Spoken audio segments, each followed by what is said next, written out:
Hi friends, நம்ம இன்றைக்கி பார்க்க போகிற டிஷ் பேர் முருங்கைக்கீரை ரைஸ். இது ஒரு லஞ்ச் பாக்ஸ் ரெசிபி.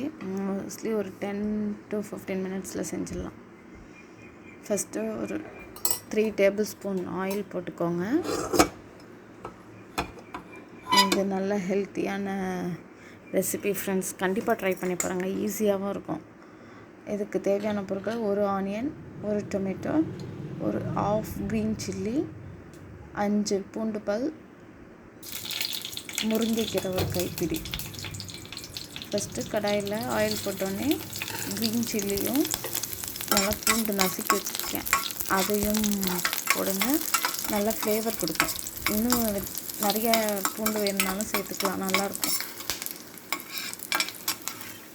நல்லா வதங்கினோடனே ஆனியன் போடணும். ஆனியன் போட்டு நல்லா வதக்கி விட்ருங்க. நான் இந்த வீடியோவில் ஆனியன் டொமேட்டோ போடும்போது கல் உப்பு போட்டிருக்கேன், அது எடுக்க மறந்துட்டேன். ஸோ நீங்கள் ஆனியனும் டொமேட்டோவும் போட்டு வதக்கும் போது கல் உப்பு சேர்த்துக்கோங்க. இது சால்ட்டு நீங்கள் என்ன யூஸ் பண்ணுறீங்களோ அதை சேர்த்துக்கோங்க. நெக்ஸ்ட்டு இது ஆனியனும் டொமேட்டோவும் வதங்கிடுச்சு. நான் மஞ்சத்தூள் கொஞ்சம் ஒரு 1/2 டேபிள் ஸ்பூன் இதுவும் போட்டு நல்லா வதக்கி விட்ருங்க. நல்லா வதங்கட்டும். இப்போ நம்ம முருங்கைக்கீரை சேர்க்க போகிறோம். நான் முருங்கைக்கீரை நல்லா ஒரு கைப்பிடி எடுத்து வாஷ் பண்ணி வச்சுருக்கேன்.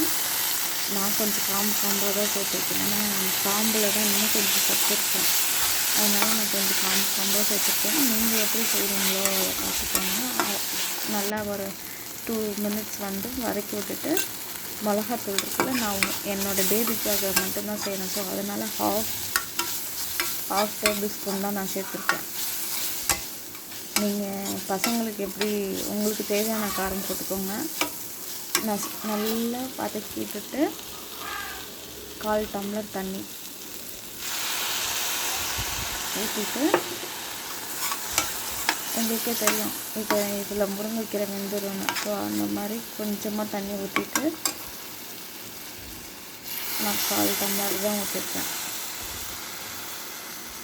ஊற்றிட்டு கொஞ்சம் வதக்கி விட்டுட்டு தட்டு போட்டு மூடிடுங்க.